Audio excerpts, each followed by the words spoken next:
Biden is also hosting a press conference this week on nutrition and health, the first by the White House since 1969. So this conference will also highlight the need for access to better food, healthier food, and exercise. Over the years, cuts to federal programs, coupled with stigmas over welfare and big changes to how food was made, has also caused a decline in access to food. According to the FDA, around 10% of households in the United States have suffered from food insecurity, meaning they were certain they could not get enough food to feed themselves or their family because they lacked money.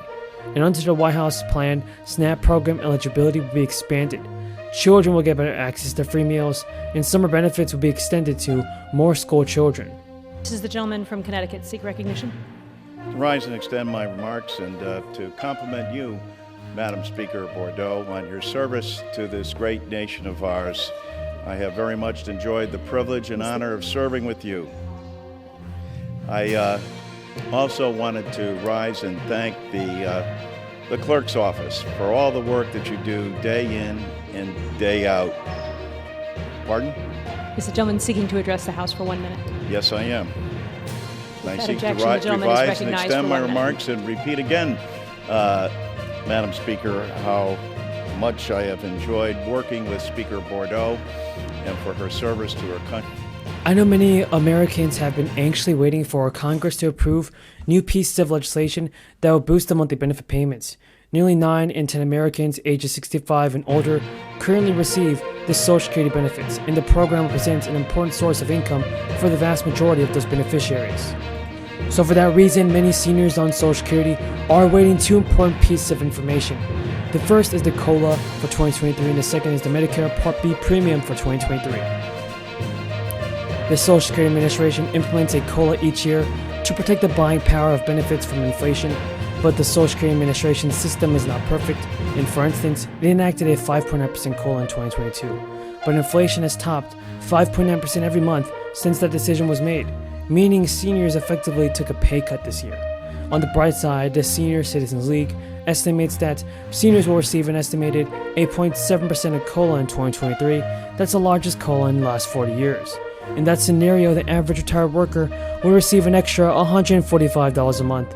However, the official COLA cannot be calculated until December, and so inflation data is not available yet. The average monthly Social Security benefits for retirees was recently around $1,600, or about $20,000 per year, and that average is around $1,700, and so this is plenty of money for people to collect for fuel and pay their bills. But a new proposal would also change the way the benefits are calculated and potentially putting more money into the pockets of beneficiaries. Democratic Representative John Larson has introduced a legislation called Social Security 2011. Its new bill, everybody, would also, among other things, would discontinue the use of the CPIW to determine your Social Security benefits.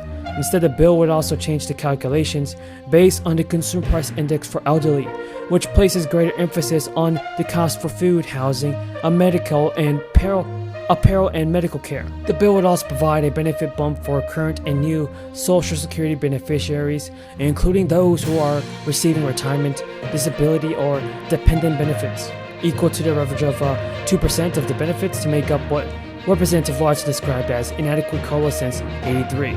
It would also set a minimum benefit of 25% above the poverty line, which would be tied to wage levels as benchmark.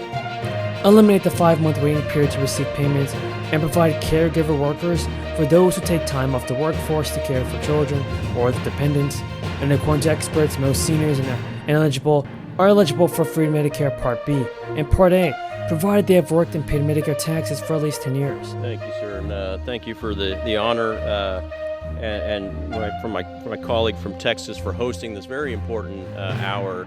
I think what you have captured here in calling our nation's debt a curse is very important, very apropos. When you do the math with the $31 trillion worth of debt, that equates to roughly $94,000 for every man, woman, and child in the United States. So as a head of household of 4 and the father of 2 young boys, 15 and 6 years old, I echo your sentiment that we cannot put this curse on our children, our grandchildren. And Mr. Speaker, facts are cold, hard, and stubborn things. And in this world, it doesn't matter what you hope for. It doesn't matter what you wish for. It doesn't even matter what your intentions were, even if they were well-meaning intentions. What matters are the results. And the results stemming from this tax and spend policy brought on by this body, led by a very progressive majority with what I would submit are very regressive results, have resulted in a cold, hard reality for the average American family. And today's reality for the average middle-income, lower-class family is one defined by record-high inflation, mortgage rates that are skyrocketing, retirement accounts that are down nearly 20% since their highs established in early 2021, and record debt. These are regressive economic indicators. And this reality, it's not just bad luck, Mr. Speaker, or the product of anything or anyone else besides your agenda to overtax and to overspend, to overpromise and to underdeliver. And Mr. Speaker, economics is simply physics with dollar signs. And for every action, there is a reaction. For every input, there's an output. There are fundamental rules that don't bend to your desires, your hopes, or your wishes.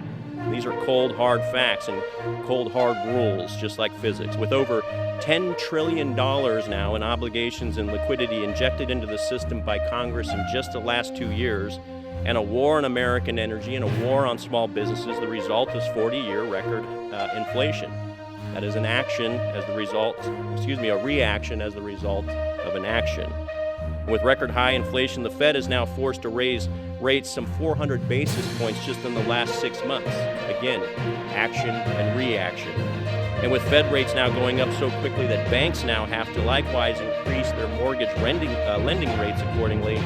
And just 12 months ago, a home buyer could get a 30-year loan for just 3% interest rates, and today that same loan is now close to 7%. It prices half of the new buyers out of the market.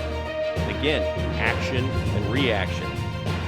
And because people are suffering on a daily basis and can't afford to make ends meet, much less purchase homes, especially first-time home buyers, the housing market and the stock market are now pulling back significantly. Action and reaction. And Mr. Speaker, you and your White House policies over the last 2 years have tried to defy physics, and now gravity is taking over. My constituents, especially in California, we see $6 to $7 a gallon gas, and even if you have an electric vehicle, they pay close to $1,000 a month for their electricity bills.